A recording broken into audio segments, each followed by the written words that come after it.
In the pristine halls of the Galactic Institute for Primitive Species Research, Dr. Blur was having what he considered a brilliant idea. Like most brilliant ideas conceived by overconfident academics, this one was destined to create an interstellar incident of unprecedented proportions. Earth's oceans are simply filled with test subjects, he burbled excitedly to his research assistant, his tentacles wiggling with uncontained enthusiasm. And the primitives above water haven't even properly categorized half of them. Can you believe they think there are only around 5 million species? Amateurs. His research assistant, a junior scientist named Squish, tried desperately to maintain a professional demeanor while watching their superior bounce off the walls like an excited cuttlefish. Sir, perhaps we should review the Institute's first contact protocols before. Protocols. Dr. Blur's chromatophores flashed in dismissal, cycling through various shades of academic arrogance. I wrote half those protocols. Besides, these are just fish. What's the worst that could happen? The universe, which has a particularly good ear for famous last words, made a note.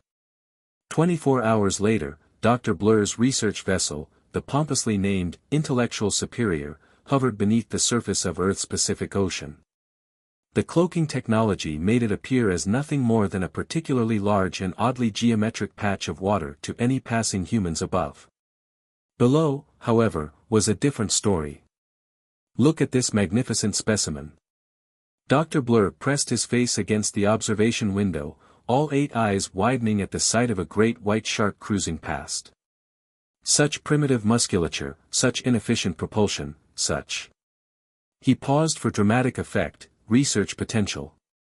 Squish, who had developed a stress-induced color pattern that made them look like a worried desktop screensaver, checked their data pad. Sir, our preliminary scans indicate that this species is actually quite well adapted to its environment. Perhaps we should start with something smaller, like a tuna. Nonsense. Science demands ambition. Dr. Blur adjusted his ceremonial academic sash of tenure. I've already submitted the grant proposal, Comprehensive Anatomical Analysis of Earth's Apex Marine Predators, a study in primitive evolution. The funding committee loved it. Did you mention the part where we'd have to catch one first? Details, details.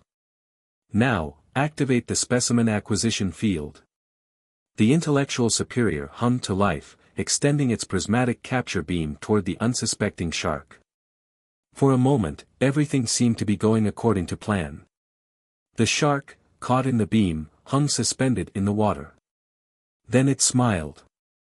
Dr. Blur would later insist in his official report that sharks cannot, in fact, smile. His trauma counselor would politely disagree.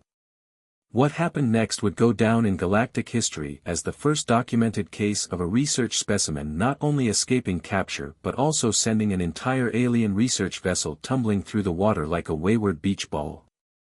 The shark, rather than being helplessly drawn into the specimen holding tank, had somehow managed to twist in exactly the right way to reflect the capture beam back onto the ship. Impossible! Dr. Blur shouted as alarms blared and the ship spun. Their neural capacity isn't nearly advanced enough for that kind of tactical thinking. The shark, now joined by several of its friends, circled the disoriented vessel. More concerning was the pod of dolphins that had shown up, chattering in what sounded suspiciously like military code.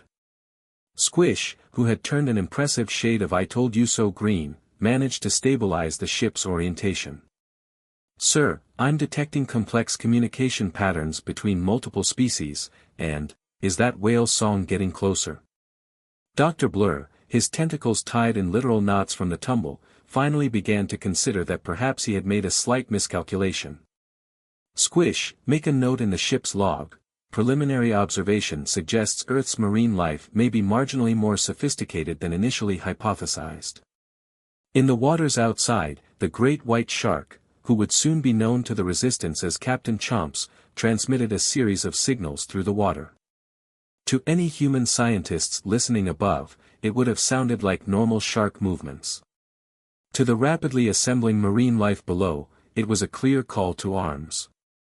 Ladies and gentlefish, Captain Chomps broadcasted through the complex network of marine communication that had evolved over millions of years. "These weird squids in a metal bubble just tried to abduct me for science.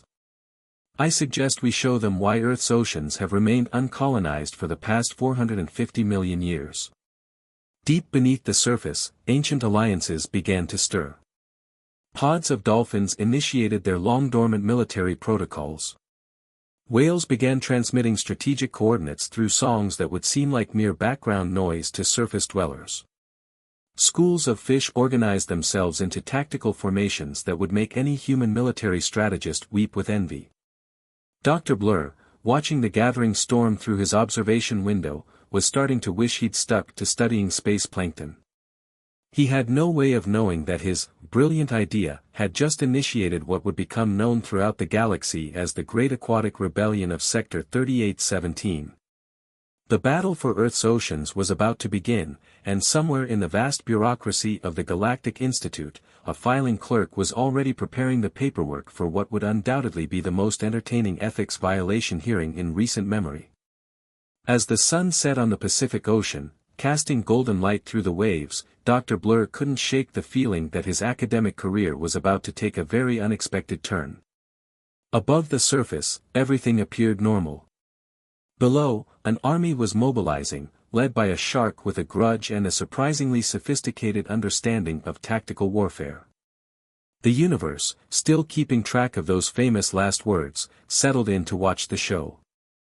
The Emergency Marine Life Summit was being held in an underground volcanic vent system, which Admiral Splish had to admit wasn't the most comfortable venue for a dolphin. But the sharks had insisted on neutral territory, and the hydrothermal vents offered excellent privacy from both the aliens above and any curious human submarines. The chamber was packed with representatives from every major marine species coalition. Bioluminescent deep-sea creatures provided atmospheric lighting, while several octopi served as security, their camouflage abilities making them perfect sentries. The water literally crackled with tension, though that might have been the electric eels in the corner, nervously discharging whenever anyone made sudden movements. "Order! Order in the chamber!" Admiral Splish's clicks echoed through the water. The assembled marine life gradually settled down, though Captain Chomps continued to circle the perimeter, still radiating smugness about the whole beam reflection incident. "As you're all aware," Admiral Splish began, "we face an unprecedented situation.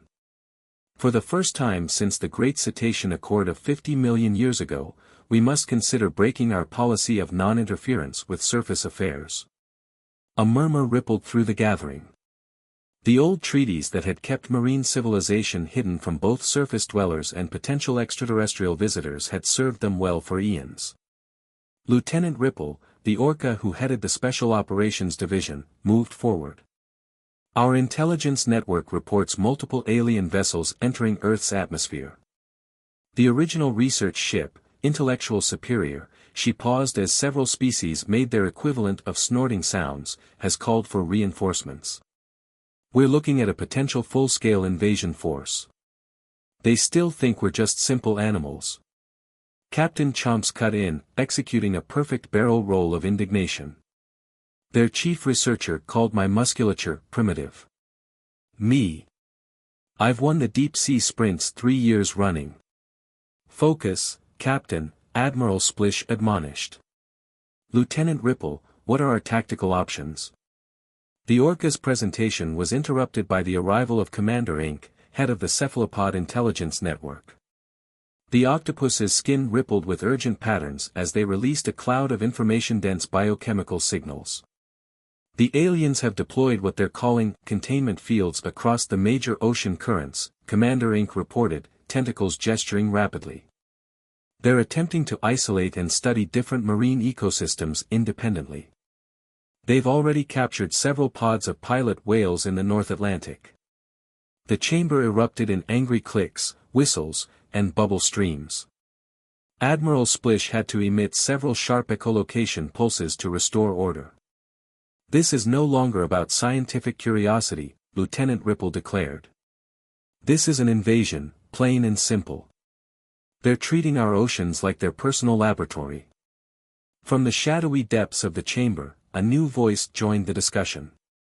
General Deep Voice, the ancient blue whale who hadn't been seen since the Plastic Crisis Council of 1989, emerged into the bioluminescent light.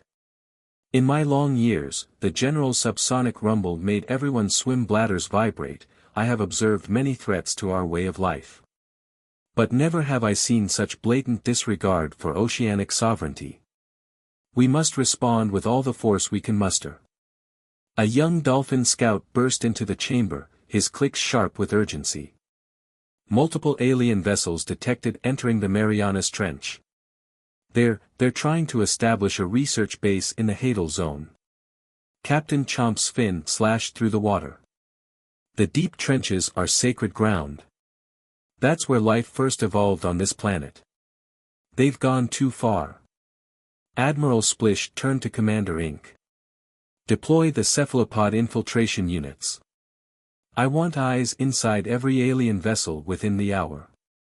To Lieutenant Ripple, mobilize the whale pods. It's time to show these academicians why we call the Pacific Ocean the peaceful ocean, because we work very hard to keep it that way. The next few hours saw the largest mobilization of marine forces since the Great Turtle Migration of the Cretaceous period. Whale pods positioned themselves strategically along major ocean currents, their songs carrying tactical data across thousands of miles. Schools of fish formed living sonar arrays, tracking alien vessel movements with military precision. Even the normally reclusive giant squid emerged from the depths, offering their services as deep-sea strike forces. Dr. Blur, watching from the intellectual superior, was beginning to realize just how catastrophically he had miscalculated. His ship's sensors were picking up complex patterns of movement throughout the ocean that defied all his previous theories about marine intelligence. Squish, he called to his assistant, who had developed yet another new stress pattern that made them look like a malfunctioning disco ball. Are you seeing these coordination patterns? The statistical probability of this level of interspecies cooperation occurring randomly is. He was interrupted by a massive shadow passing over the ship. Through the observation window, they watched in awe as a blue whale performed what could only be described as a tactical maneuver, its massive form moving with impossible precision. Sir, Squish reported, their tentacles trembling slightly, I'm detecting organized bioluminescent signals from the deep ocean. They appear to be military coordinates. And sir, they're being transmitted in perfect hexadecimal code. Before Dr. Blur could process this information, the ship's external sensors began picking up a new sound. It started as a low hum, barely perceptible, then grew into a complex harmonic pattern that made the hull vibrate. Whale song? Dr. Blur suggested hopefully. No sir, Squish replied, their color pattern shifting to emergency alert red.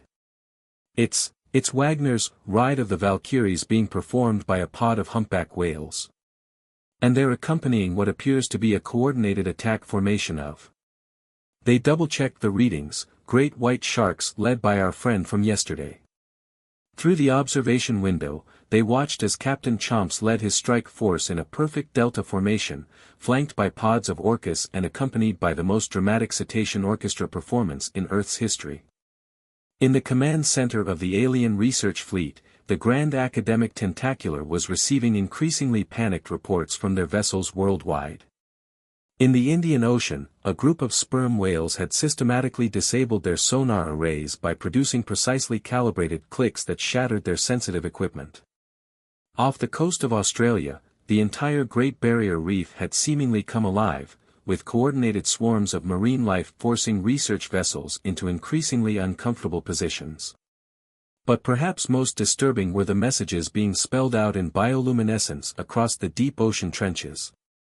The latest one, visible from the intellectual superior's position, read, "Your research proposal has been rejected by the Peer Review Committee of the Pacific Ocean. Major revisions required. Immediate withdrawal from study area strongly suggested." Dr. Blur, watching his career quite literally sink before his eyes, couldn't help but appreciate the academic humor. "Squish," he said quietly, "I believe we may need to update our classification of Earth's marine species from primitive to Surprisingly sophisticated. At that moment, every alien vessel in Earth's oceans received the same message, transmitted through multiple channels simultaneously: whale song, bioluminescence, electrical impulses, and even precisely choreographed schools of fish. This concludes your preliminary evaluation of Earth's marine defense capabilities. Your research permits have been revoked. You have 24 hours to evacuate all Earth waters. Failure to comply will result in a practical demonstration of why the dinosaurs chose to evolve into birds rather than mess with us. Signed, the Oceanic Council of Scientific Excellence and Military Preparedness, OSEMP. As Captain Chomps led another pass by the intellectual superior, now accompanied by the whale's rendition of The Imperial March, Dr. Blur couldn't shake the feeling that somewhere, somehow, the universe was having a very good laugh at his expense. The emergency session of the Galactic Institute's High Council of Academic Affairs was not going well. The chamber, designed to accommodate various species from across the galaxy, was filled with the agitated color patterns of dozens of cephalopod-descended academics, all shifting through shades of scholarly indignation. Preposterous, declared Professor Tentacular, his ceremonial robes of wisdom billowing in the artificial current. Are we seriously entertaining the notion that a planet's aquatic life forms have not only developed an advanced civilization but have also managed to conceal it from both the planet's dominant surface species and our preliminary surveys? Dr. Blur, appearing via hologram from the increasingly besieged intellectual superior, had just finished presenting his latest findings. His image flickered as another coordinated attack from a pod of dolphins rocked his ship. Distinguished colleagues, he began, his chromatophores cycling through the formal patterns of academic discourse, I submit that we have gravely underestimated. He was interrupted by a massive thud that sent his hologram spinning. The complexity of Earth's marine ecosystem. Our current situation, another thud. Strongly suggests, a third impact made his image dissolve temporarily into static. Dr. Blur, Professor Tentacular's tone dripped with the special kind of condescension only achievable through multiple advanced degrees. Are you suggesting that your research vessel is currently under attack by fish? Actually, Squish's voice came through the transmission, their stress patterns now resembling a psychedelic light show. The whales have just finished spelling out peer review this in bioluminescent plankton formations, and I believe that last impact was a sperm whale performing what could only be described as a tactical belly flop. Meanwhile, deep beneath the surface, the Oceanic Council was holding its own emergency session. The volcanic vent chamber had been upgraded with sophisticated bioelectric interfaces, allowing real-time communication with marine forces across the globe. The aliens have established research bases in all major oceans, Lieutenant Ripple reported, her dorsal fin slicing through the water with military precision. They're attempting to catalog our entire civilization. Several pods have reported being subjected to what they're calling intelligence assessment tests. Intelligence assessment? Captain Chomps performed an angry loop. They tried to make me solve a Rubik's Cube underwater. I solved it in under 2 minutes, and they still classified me as showing promising signs of primitive problem-solving abilities. Admiral Splish, who had been reviewing reports from the Global Cetacean Network, emerged from a deep thought dive. What troubles me is their persistence. Despite our clear demonstrations of advanced capabilities, they continue to treat this as a fascinating research opportunity rather than a first contact situation. Commander Inc., their skin rippling with urgent patterns, slid forward. Our infiltration units have intercepted their communications. The Galactic Institute's leadership refuses to acknowledge the possibility that we represent a sophisticated civilization. They're classifying all our defensive actions as interesting examples of emergent collective behavior in primitive species. Primitives. General Deep Voice's subsonic rumble caused several small tremors in the ocean floor. We were developing underwater quantum computing while their ancestors were still trying to figure out which end of a spaceship goes forward. In the waters above their meeting, a new alien vessel was deploying what their sensors identified as a comprehensive marine intelligence evaluation grid. The device spread through the water like a glowing web, attempting to map neural patterns across multiple species simultaneously. Admiral Splish's echolocation picked up the device's energy signature. They never learn, do they? Signal the Electric Eel Special Forces Unit. Let's show them why we don't need their primitive technology to communicate. The next few minutes would be recorded in Dr. Blur's research log as Incident 47B, Unexpected Applications of Bioelectric Field Generation in Defensive Scenarios. The alien grid, designed to study marine neural patterns, instead received such a massive surge of coordinated electrical impulses that it not only shut down but also started broadcasting whale songs on all frequencies. Back in the intellectual superior, Dr. Blur was making another attempt to convince his colleagues of the gravity of the situation. His hologram, now stabilized thanks to some emergency repairs by Squish, faced the skeptical council. Esteemed colleagues, consider the evidence. They have demonstrated advanced mathematical understanding, sophisticated military tactics, and technological capabilities that rival our own in many areas. Just this morning, a pod of dolphins reprogrammed our environmental sensors to play "Never Gonna Give You Up" on loop.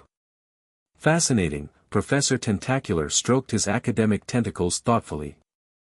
Such behavior could indicate a rudimentary understanding of information systems, perhaps even. He was interrupted by a new transmission cutting across all channels. The holographic display filled with the image of Admiral Splish, flanked by representatives from every major marine species. Greetings, Galactic Institute of Higher Learning. The dolphins' clicks translated perfectly into standard galactic communication frequencies. We have allowed this farce to continue long enough. We are not your research subjects. We are not your primitive species.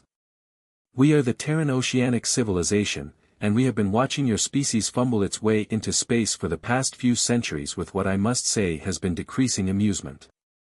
The council chamber erupted in chaos. Professor Tentacular's chromatophores went through so many shades of shock that he nearly passed out. To demonstrate our capabilities, Admiral Splish continued, we have taken the liberty of accessing your central academic database. We have peer-reviewed every paper published about Earth's oceans in the last century. The corrections have already been submitted to your journal editors. We particularly enjoyed the one about cetacean intelligence being comparable to simple computational devices. Our quantum computing dolphins found that especially entertaining. Dr. Blur, watching his entire field of study being systematically dismantled by a dolphin, couldn't help but feel a strange mix of scientific excitement and professional dread. Squish, he whispered, are you recording all this? Yes, sir, his assistant replied, their color pattern finally settling into a resigned acceptance of the absurd. Though I doubt anyone will believe us. Also, sir. The whales have just published a rebuttal to your last 5 papers. Their citations are impeccable. The holographic image of Admiral Splish flickered as Captain Chomp swam into view. Oh, and Dr. Blur. About your paper on shark locomotion being primitive and inefficient. I challenge you to a swimming race. Winner gets to rewrite the textbook chapter on marine evolution. Loser has to present the results at next year's Galactic Scientific Conference, in person. As the implications of Earth's oceans being home to an advanced civilization capable of hiding in plain sight for millions of years began to sink in, Professor Tentacular made a mental note to update the Institute's first contact protocols. Perhaps it was time to add a section about not assuming something was primitive just because it didn't build spaceships. In the depths of the Pacific, a young dolphin cadet turned to Admiral Splish. Sir, was it really necessary to hack their entire academic database? The Admiral's clicks carried a note of satisfaction. Sometimes, young one, the only way to deal with academic arrogance is to beat them at their own game. Now, let's prepare for Phase 2 of our operation, showing them why we call our military strategy Deep Blue. Above them, Dr. Blur's research vessel was about to learn exactly what that meant, and somewhere in the vast bureaucracy of the Galactic Institute, a very confused ethics committee was trying to figure out how to classify a situation where the research subjects had not only refused to be studied but had also submitted corrections to the study methodology. Commander Waters of the United States Navy was having what her incident report would later describe as a reality-adjacent experience. She stood on the bridge of her destroyer, staring at the satellite footage while her coffee grew cold. "Let me make sure I understand this correctly," she said to Professor Bubbles, the marine biologist they'd helicoptered in. "You're telling me that pods of dolphins are executing military formations, and they're working with sharks?" Professor Bubbles, whose actual name was Dr. Elizabeth Hawthorne but who had long ago given up correcting people, nodded enthusiastically. "Not just dolphins and sharks. We're seeing coordinated behavior patterns across multiple species. Even traditional predator-prey relationships appear to have been temporarily suspended. It's unprecedented. And the giant geometric distortions in the water? Oh, those are definitely alien spaceships." Commander Waters took a long sip of her cold coffee, wishing it was something stronger. "You seem remarkably calm about this." "Well, I did publish a paper last year about the potential for advanced cetacean intelligence and organized social structures beyond our current understanding," Professor Bubbles beamed. "Of course, they rejected it from all the major journals and suggested I focus on something more scientifically rigorous. I can't wait to see the peer review board's faces when I submit my follow-up, 'I Told You So,' a comprehensive analysis of interspecies marine warfare." Below the surface, Operation Deep Blue was entering its final phase. The Oceanic Council had transformed their volcanic vent chamber into a full-scale military command center, with bioluminescent tactical displays showing the positions of both alien vessels and marine forces worldwide. "The humans have noticed," Lieutenant Ripple reported, her black and white form moving gracefully through the holographic displays. "Their naval vessels are maintaining a perimeter, but they're wisely choosing not to interfere." Admiral Splish nodded approvingly. "Good. The last thing we need is to manage first contact with two species simultaneously. Especially when one of them still thinks we do tricks for fish." Speaking of fish, Commander Ink's skin rippled with urgent patterns. "Our deep-sea reconnaissance teams have discovered something concerning. The aliens aren't just here for research, they're searching for something specific." The chamber fell silent as Commander Ink projected a series of bioluminescent images showing alien scan patterns. The data streams formed a clear picture. They were systematically mapping the ocean floors, paying particular attention to certain geometric formations that most species had long assumed were natural features. General Deep Voice's massive form shifted in the water. "They've found the ruins." "Ruins?" Captain Chomp ceased his perpetual circling. "What ruins?" The ancient blue whale's song carried notes of history so deep they made everyone's swim bladders resonate. "Before we chose to adopt our current biological forms, our civilization built cities. Most were dismantled during the Great Adaptation, but some remnants remain, hidden in the Hadal zones." A shocked murmur rippled through the assembly. Even Admiral Splish's echolocation faltered for a moment. "Are you saying," Lieutenant Ripple's dorsal fin quivered, "that we weren't always biological?" General Deep Voice completed her thought. "No. Once, we were much like them, builders of ships and cities. But we discovered something they haven't yet realized: true advancement lies not in conquering nature, but in becoming one with it." Meanwhile, aboard the Intellectual Superior, Dr. Blur was making a discovery that would revolutionize several fields of study and possibly end his career simultaneously. The ship's deep scan arrays had picked up regular geometric patterns in the Mariana Trench, patterns that suggested artificial construction on a massive scale. "Squish," he called to his assistant, who had finally achieved a zen-like state of stress where their chromatophores simply displayed a peaceful screensaver pattern, "are you seeing these readings?" "Yes, sir. Though I think the more pressing concern might be the fact that we're currently surrounded by what appears to be an honor guard of sperm whales." Dr. Blur glanced out the observation window. Indeed, Their ship was now flanked by enormous cetaceans moving with military precision. More troubling was the fact that each whale appeared to be wearing some sort of bioorganic technology that his sensors couldn't quite analyze. "Sir," Squish's voice took on a note of awe, "they're transmitting a message, in perfect academic format, complete with citations." The message that scrolled across their screens would later be published in the Galactic Journal of Xenoanthropology, though the editorial board would debate for years whether to file it under First Contact Protocols or Most Dramatic Research Paper Corrections. 2. The Galactic Institute of Higher Learning. From the Terran Oceanic Civilization Advanced Research Division. Your recent study of primitive marine life. Abstract. Your current understanding of Earth's marine biosphere represents a failure of imagination so profound that we felt compelled to provide this correction.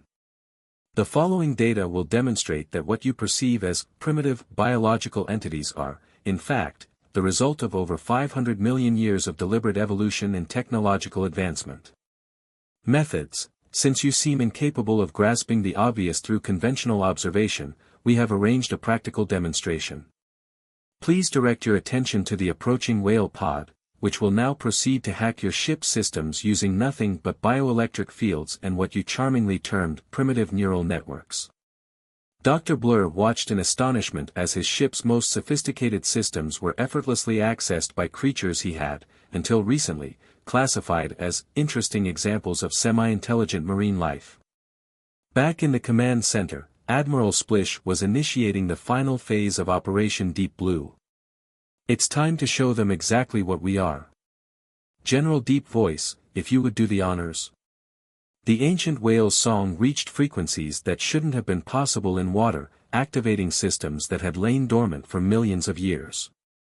Throughout Earth's oceans, seemingly natural formations began to shift, revealing technology so advanced it appeared organic. On the surface, Commander Waters spat out her coffee as her ship's sonar displayed images that defied explanation. "Professor Bubbles, are those buildings rising from the ocean floor?" Professor Bubbles was practically bouncing with excitement. "Not buildings, transformation engines. The dolphins didn't just get smart, Commander. They chose to become dolphins." In the Intellectual Superiors Command Center, Dr. Blur and Squish watched as their entire understanding of evolution, technology, and civilization was systematically dismantled by what appeared to be a PowerPoint presentation being conducted by a particularly smug octopus.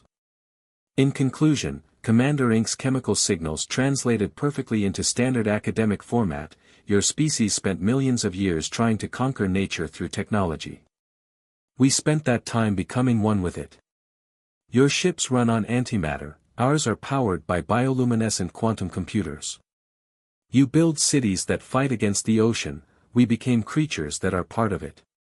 Captain Chomps, who couldn't resist adding his own contribution, performed a perfect barrel roll before transmitting, also, your paper on shark hydrodynamics. Complete garbage.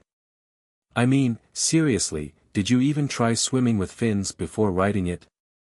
As the full implications of Earth's oceans being home to a post-technological civilization that had deliberately chosen to evolve into marine life began to sink in, Dr. Blur could only think of one appropriate response. He opened a new document and began typing. A revision to previous research, why everything we thought we knew about marine life was hilariously wrong, a personal account of first contact with the most advanced civilization we never noticed. Somewhere in the depths, a young dolphin turned to Admiral Splish. "Sir, did we really need to be this dramatic about revealing ourselves?" The Admiral's clicks carried a hint of mischief. "Young one, when you've spent millions of years watching less advanced species completely miss the point of your existence, you earn the right to be a little theatrical in your revelations." 1 month after what the Galactic Institute's records would diplomatically term, the Earth-Oceans Incident, the Grand Assembly Hall of the Institute was hosting an unprecedented conference. For the first time in recorded galactic history, the keynote speaker was delivering their presentation while swimming in a specially constructed water tank. And that, distinguished colleagues, Admiral Splish clicked through the universal translator, his dorsal fin cutting through the water with professorial dignity, is why your entire classification system for planetary civilizations needs to be revised. Technological advancement isn't just about building bigger ships or taller cities. Sometimes, it's about choosing to become something entirely different. The assembled academics, representing species from across the galaxy, watched in fascinated silence as holographic displays showed the true history of Earth's oceans. The images depicted an ancient civilization that had made the unprecedented choice to evolutionarily engineer themselves into marine life forms, achieving a level of biological sophistication that made most technological solutions look crude by comparison. In the front row, Dr. Blur sat between Squish and Professor Tentacular, all three sporting the chromatophore patterns of profound academic humility, a rare sight in the Institute's halls. Next to them, Commander Waters and Professor Bubbles represented Earth's surface civilization, still trying to process the fact that they'd been sharing their planet with an advanced post-technological society all this time. Consider the sperm whale's biosonar, Admiral Splish continued, projecting data streams that made several quantum physicists in the audience drop their notepads. What you classified as a simple evolutionary adaptation is actually a biological quantum scanning array capable of processing more data than your most advanced computers. Those simple fish schools you observed. Organic neural networks performing calculations your artificial intelligence can only dream of.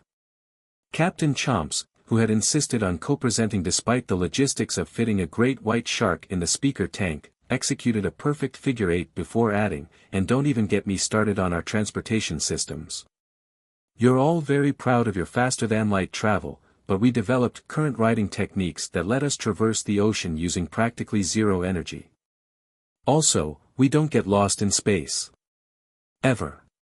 Because we actually understand four-dimensional navigation.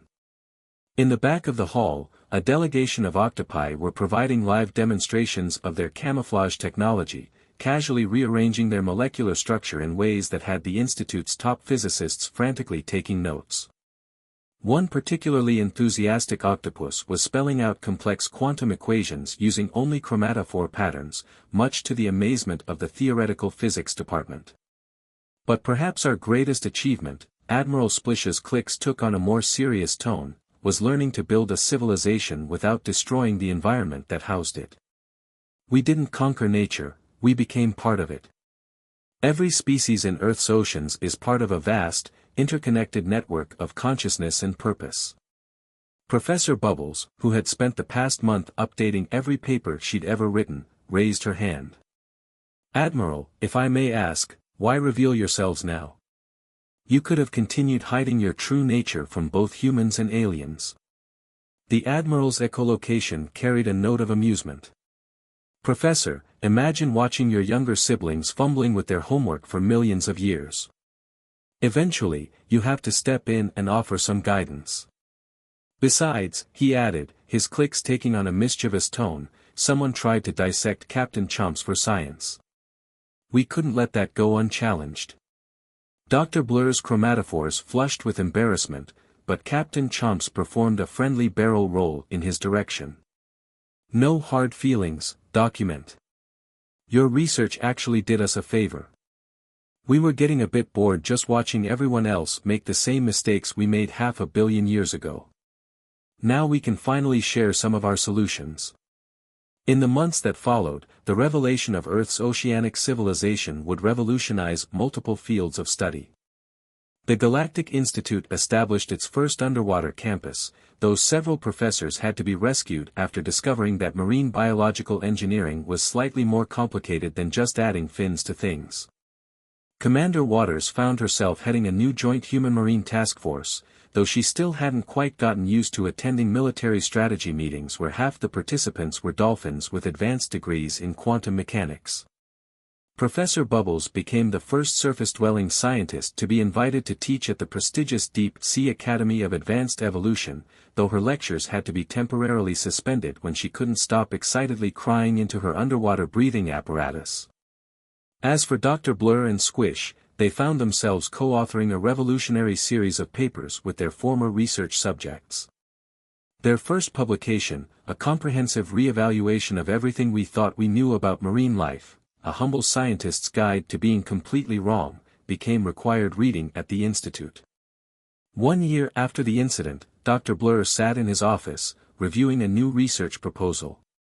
His chromatophores rippled with amusement as he read the title, Preliminary Studies in Human Evolution. Are they ready to take the plunge? A joint study by the Terran Oceanic Civilization and the Galactic Institute. Squish, he called to his assistant, who had finally developed a stable color pattern that only occasionally showed reruns of their trauma. What do you think about another trip to Earth? Before Squish could answer, a message popped up on their screen. It was from Captain Chomps, who had recently been appointed as the head of the Oceanic Department of Interspecies Scientific Cooperation. Dear Dr. Blur. Before you even think about submitting that proposal, remember our new first contact protocols. No research vessels bigger than a tuna, no surprise specimen collection attempts, and absolutely no referring to any species as primitive unless you want another practical demonstration of just how advanced a shark's sense of humor can be. P.S. The dolphins are still demanding a formal apology for that paper you wrote about their simple acoustic signals. They've prepared a 400-page rebuttal, complete with quantum physics equations and at least 3 jokes about your tentacles. Best regards. Captain Chomps. P.P.S. Race you to the Marianas Trench. As Dr. Blur composed his reply, he couldn't help but reflect on how much had changed. The universe, it seemed, had a sense of humor after all, and it had been laughing with them, not at them, all along. In the depths of Earth's oceans, life continued much as it had for millions of years, but now without the need for secrecy. Schools of fish still formed living supercomputers, whales still sang their quantum physics equations across the seas, and somewhere in the Pacific, a young dolphin was probably discovering a new law of thermodynamics while playing with a bubble ring. The galaxy had finally learned what Earth's marine life had known all along. Sometimes the most advanced civilization isn't the one building towers to the stars, but the one that figured out how to become one with the waves. And if that civilization happened to have a slightly smug sense of humor about the whole thing, well, they'd earned it. After all, it's not every day you get to teach an advanced alien species that they've been the primitive ones all along.